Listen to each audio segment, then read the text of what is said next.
আসসালামু আলাইকুম। আজকের ক্লাস নবম দশম শ্রেণীর সাধারণ গণিত সেট ও ফাংশন। আজকে আলোচনা শুরু করব যেটি দিয়ে, সেটি হলো সসীম সেট।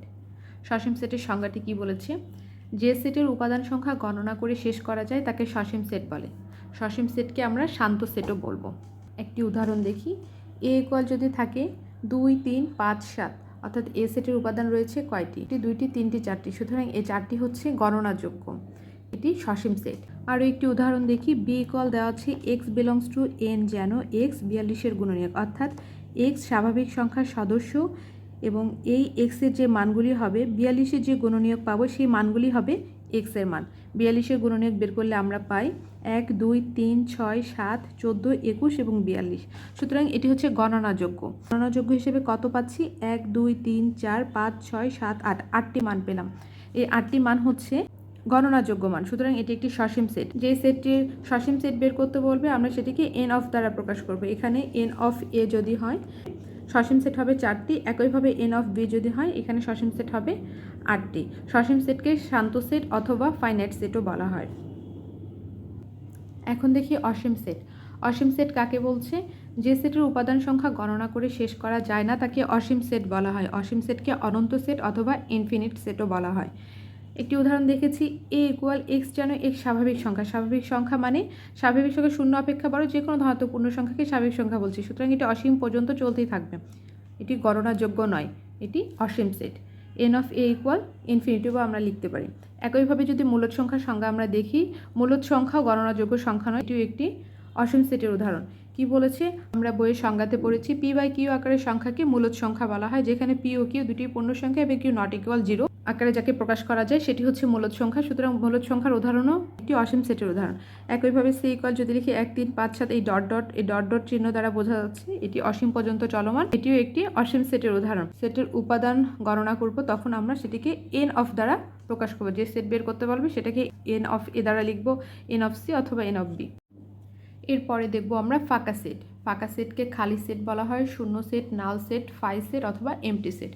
ফাঁকা সেটের সংজ্ঞা কি বলেছে? উপাদান বা সদস্যবিহীন সেটকে ফাঁকা সেট বলা হয়, অর্থাৎ যে সেটে কোনো উপাদান সংখ্যা নেই তাকে ফাঁকা সেট বলা হয়। একটি এক্সাম্পল দেখানো হয়েছে। এ ইকুয়াল এক্স, যেন এক্স বিলংস টু এন এবং এক্সের মান কি হবে? 1 থেকে ছোট। 1 থেকে ছোট মান কি কি আছে? শূন্য এবং ঋণাত্মক মানগুলি।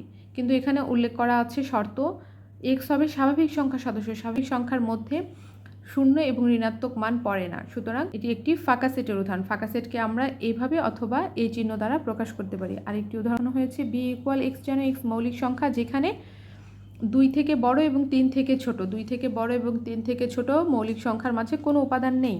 সুতরাং এটিও একটি ফাঁকা সেটের উদাহরণ। এরপরে আমরা জানব ভেন চিত্র সম্পর্কে। ভেন চিত্র বা ভেন ডায়াগ্রামকে কি বলছে? জন ভেন সেটের সংযোগ, ছেদ, সম্পূরক ইত্যাদি সংগঠনের ব্যাখ্যার জন্য ও তাদের গুরুত্বপূর্ণ বিধিসমূহ জ্যামিতিক চিত্রের মাধ্যমে উপস্থাপন করলে তাকে ভেন চিত্র বলে। এতে বিবেচনাধীন সকল সেটের সমতলে অবস্থিত বিভিন্ন আকারে জ্যামিতিক ক্ষেত্র হিসেবে দেখানো হয়। সাধারণত আয়তক্ষেত্র সার্বিক সেট এবং বৃত্ত তার সকল উপসেট বোঝাতে ব্যবহৃত হয়। সংজ্ঞা শুনলে মনে হচ্ছে এটি একটি অনেক জটিল প্রক্রিয়া, কিন্তু একেবারে সহজ কথায় বলতে গেলে সেটকে একটি চিত্রের মাধ্যমে প্রকাশ করাটাই মূলত ভেন চিত্র, যেখানে আয়তক্ষেত্র হিসেবে থাকবে সার্বিক সেট এবং সেটের উপাদান হিসেবে ব্যবহৃত করা হয়েছে বৃত্ত অথবা ত্রিভুজ। এখানে আয়তক্ষেত্র নিয়েছি, যেখানে ইউ হলো সার্বিক সেট, সার্বিক সেটের উপাদান আমরা ধরেছি 1, 2, 3, 4। আবার এ ইকুয়াল যদি 1, 2 হয় এবং বি ইকুয়াল যদি 2, 3 হয়, এটি একটি ধরে নিলাম একটি সেট। এই সেটটিকে আমরা ভেন চিত্রের মাধ্যমে কীভাবে সাজাতে পারি? ইউ একটি সার্বিক সেট নিয়ে যেটি আয়তক্ষেত্র দ্বারা প্রকাশ করা হয়েছে। এই আয়তক্ষেত্রটি হচ্ছে সার্বিক সেট ইউ। একইভাবে তো দ্বারা উপসেট বোঝানো হয়েছে।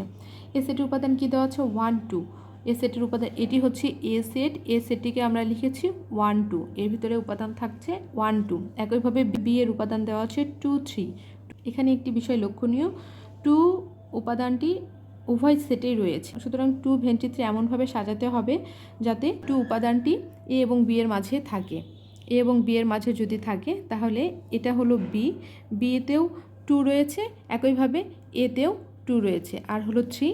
আরেকটি উপাদান রয়েছে 4, যেটি হচ্ছে আয়তক্ষেত্রে 4 এর মান। ভেন চিত্রকে মূলত এভাবেই প্রকাশ করা হয়। আমরা ধারাবাহিকভাবে আরও ম্যাথ করব, সেখানে আরও বিস্তারিত আলোচনা হবে ভেন চিত্র নিয়ে। এখন দেখব সংযোগ সেট। সংযোগ সেটকে ইউনিয়ন সেটও বলা হয়।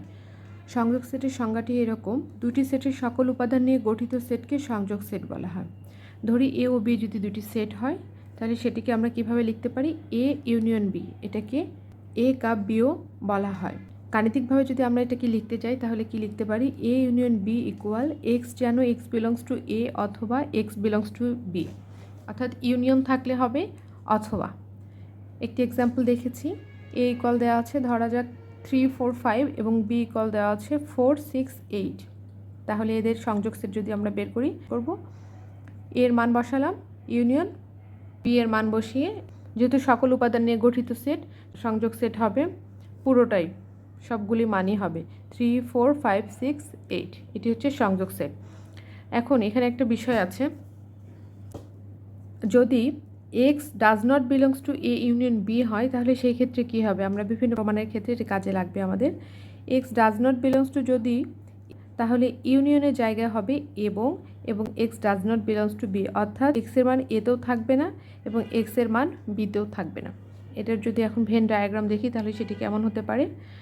ধরে নিলাম একটি সার্বিক সেট ইউ, এটা আয়তক্ষেত্রটাকে আমরা সার্বিক সেট ইউ হিসেবে ধরে নিব। এর উপাদান দেওয়া আছে কত? 3, 4, 5, আর বি সেটের উপাদান দেওয়া আছে 4, 6, 8। এখানে একটি কমন একটি বিষয় রয়েছে, এই 4 হলো এ সেটেও রয়েছে, বি সেটেও উপাদান হিসেবে রয়েছে। এই মানগুলি এমনভাবে বসাবো যাতে কমন মানটি দুই সেটের উপাদানের মধ্যে থাকে, অর্থাৎ 4 হচ্ছে এদের কমন উপাদান, এতে এর মান বসেছে, বিতে বির মান বসেছে, কিন্তু এই পুরোটাই, পুরো সেটটুকুই হচ্ছে এ এবং বি, পুরো অংশটুকুই হলো এ ও বি এর সংযোগ সেট। সুতরাং সংযোগ সেটের ভেন ডায়াগ্রামটি এমন হবে। এখন দেখছি সেট, এটাকে ইন্টারসেকশন সেটও বলা হয়। কি বলেছে? দুইটি সেটের সাধারণ উপাদান নিয়ে গঠিত সেটকে সেট বলে। অর্থাৎ ধরা যাক এ ও বি দুটি সেট, এ ও বি দুটি সেটকে আমরা যদি ইন্টারসেকশন লিখি তাহলে কি লিখতে পারবো? এ ইন্টারসেকশন বি, অর্থাৎ এ এবং বি এর সেটকে এভাবে প্রকাশ করা হয়। এটাকে আমরা এ ক্যাপ বিও বলতে পারি। একটি উদাহরণ দেখি, ধরা যাক এ ইকুয়াল 1, 2, 3 এবং আরেকটি সেট বি ইকুয়াল যদি হয় 2, 3, 5, 7, তাহলে এদের ইন্টারসেকশন সেট আমরা কি লিখতে পারি? এ ইন্টারসেকশন বি, এর মান কত দেওয়া আছে? 1, 2, 3, ইন্টারসেকশন বির মান আছে 2, 3, 5, 7।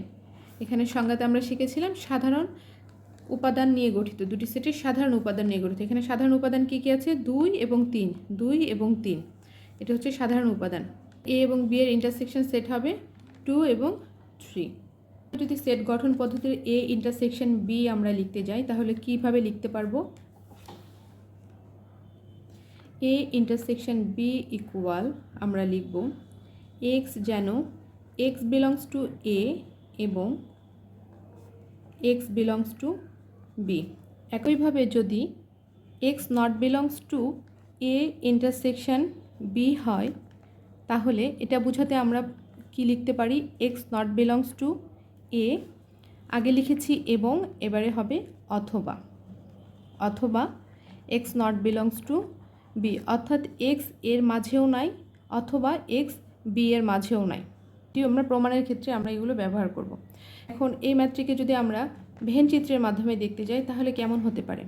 আমরা শিখেছি একটি আয়তক্ষেত্র নিব এবং উপাদান হিসেবে বৃত্ত নিব, যেটিতে ইউ হলো সার্বিক সেট হিসেবে আমরা কল্পনা করব। এ একটি সেট, বি একটি সেট। এখানে এ সেটের উপাদান সংখ্যা কি রয়েছে? 1, কমন উপাদান রয়েছে 2 এবং 3। এর উপাদান কয়টি? 1, 2, 3 আমরা এ সেটের মধ্যে লিখেছি। একইভাবে বির উপাদান কি কি রয়েছে? 2, 3, 5, 7, 2, 3, 5 এবং 7। এতে বসিয়েছি, বির মান বসিয়েছি, কিন্তু এদের কমন অংশ কোনটি? 2 এবং 3। এই 2 এবং 3 হচ্ছে এ ইন্টারসেকশন বি, অর্থাৎ এদের ডায়াগ্রামটি হবে এই অংশটুকুই হচ্ছে এ ইন্টারসেকশন বি এর ডায়াগ্রাম। নিশ্চিত সেটকে কি বলছে? দুটি সেটের মধ্যে যদি কোনো সাধারণ উপাদান না থাকে তবে সেই সেট দুটিকে পরস্পর নিশ্চিত সেট বলা হয়। অর্থাৎ এ ও বি যদি দুটি সেট হয়, এ এর কোনো উপাদান বিতে নেই এবং বি এর কোনো উপাদান যদি এতে না থাকে তাহলে আমরা এ ও বিকে পরস্পর নিশ্চিত সেট বলবো। এবং এ ও বি এর ইন্টারসেকশন যদি ফাঁকা সেট হয় তারা নিশ্চিত সেট। একটি উদাহরণ দেখি, ধরি এ ইকুয়াল যদি হয় 1, 2, 3 এবং বি ইকুয়াল যদি হয় 4, 5, 6, এদের এ ইন্টারসেকশন যদি বি করি তাহলে এর উপাদান কত 1 2 3 ইন্টারসেকশন 4 5 6, এদের কোনো সাধারণ উপাদান নেই, অর্থাৎ এ সেটের উপাদান এবং বি সেটের উপাদান পুরোপুরি ভিন্ন। এটি নিঃশেষ সেটের উদাহরণ। এদের যদি ডায়াগ্রাম আঁকাই তাহলে কি হতে পারে, এটি হলো এ সেট, এটি হলো বি সেট। এ সেটের উপাদান কত 1 2 3 এবং বি সেটের উপাদান 4 5 6। এরা পরস্পর নিশ্চিত সেট, কারণ এদের কোনো কমন উপাদান নেই, এরা নিশ্চিত অর্থাৎ সেট করে নেই, পুরোপুরি আলাদা। এটি হচ্ছে নিশ্চিত সেটের ডায়াগ্রাম। এরপরে দেখি সার্বিক সেট। সার্বিক সেটকে ইউনিভার্সাল সেট বলা হয়। সংজ্ঞা কি বলছে, আলোচনায় সংশ্লিষ্ট সকল সেট যদি একটি নির্দিষ্ট সেটের উপসেট হয় তবে ওই নির্দিষ্ট সেটকে তার উপসেটগুলোর সাপেক্ষে সার্বিক সেট বলে। এক্সাম্পল দেখি, এ ইকুয়াল যদি হয় একটি সেট ধরে নিলাম 1 2, বি ইকুয়াল আরেকটি সেট ধরলাম 2 3 4 এবং সি ইকুয়াল যদি আরেকটি সেট ধরি 5 6 7 8। তাহলে কি বলেছে, আলোচনায় সংশ্লিষ্ট সকল সেট যদি একটি নির্দিষ্ট সেটের উপসেট হয় ওই নির্দিষ্ট সেটকে, একটা নির্দিষ্ট সেট আমরা নিব যেটাকে আমরা ইউ দ্বারা প্রকাশ করব। ইউ ইকুয়াল একটি নির্দিষ্ট সেট কি হতে পারে 1 2 3 4 5 6 7 8। সুতরাং এই সেটটিকে মূলত সার্বিক সেট বলছে। সংজ্ঞা হচ্ছে ওই নির্দিষ্ট সেটকে তার উপসেটগুলোর সাপেক্ষে সার্বিক সেট বলা হয়। এখন দেখি পূরক সেট। পূরক সেটকে কি বলছে, কমপ্লিমেন্ট সেট। ইউ সার্বিক সেট এবং এ সেটটি ইউ এর উপসেট। ওকে, এ সেটের বহির্ভূত সকল উপাদান নিয়ে গঠিত সেটকে এ সেটের পূরক সেট বলা হয়। ধরে নিলাম ইউ একটি সার্বিক সেট যার উপাদানগুলি হতে পারে 1 2 3। তারপরে কি বলেছে, এ সেটটি ইউ এর উপসেট। এ সেটটি হচ্ছে ইউ এর উপসেট যার একটি উপাদান ধরলাম 2 3। এ সেটের বহির্ভূত সকল উপাদান নিয়ে গঠিত সেটকে এ সেটের পূরক সেট বলা হয়। পূরক সেটকে আমরা এ প্রাইম অথবা এ কমপ্লিমেন্ট এভাবে প্রকাশ করব। পূরক সেট যদি লিখতে যাই তাহলে এ প্রাইম বা এ কমপ্লিমেন্ট ইকুয়াল কি বলছে, এ সেটের বহির্ভূত সকল উপাদান নিয়ে গঠিত। এ সেটের বহির্ভূত সার্বিক সেট থেকে যখন আমরা এ সেট বাদ দিব, অর্থাৎ এ সেটের বহির্ভূত সকল উপাদান নিয়ে গঠিত সেটই হচ্ছে কমপ্লিমেন্ট সেট। ইউ এর উপাদান কি কি দেওয়া আছে 1 2 3 বাদ 2 3। তাহলে এই উপাদান থেকে যদি এটা বাদ দেওয়া হয় কি থাকে 1। এই 1টি হচ্ছে পূরক সেট বা কমপ্লিমেন্ট সেট। গাণিতিকভাবে এটিকে যদি সেট গঠন পদ্ধতিতে আমরা লিখি তাহলে কি লিখতে পারি, প্রাইম ইকুয়াল ইউনিভার্সাল সেট থেকে এ সেট বাদ, অর্থাৎ এক্স যেন এক্সের মান ইউতে থাকবে এবং এক্সের মান এতে থাকবে না, অর্থাৎ এক্স বিলংস টু ইউ এবং এক্স নট বিলংস টু এ।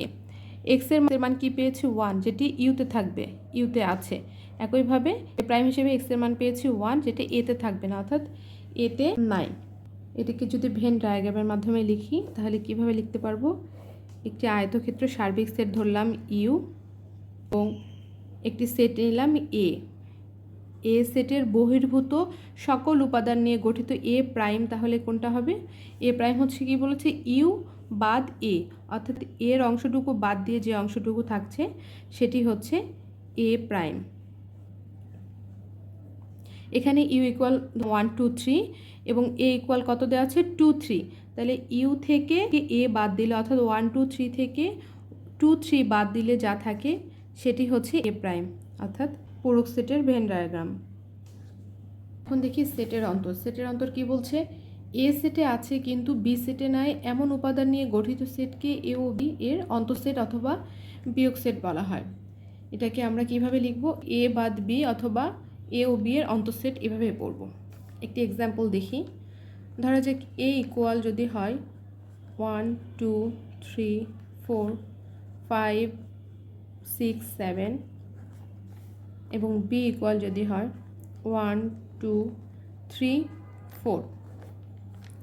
এই দুটি সেটের অন্তঃসেট আমরা কিভাবে বের করতে পারি, এ সেটের উপাদান যা দেওয়া আছে তা লিখলাম 5 6 7 বাদ বি সেটের উপাদান 1 2 3 4।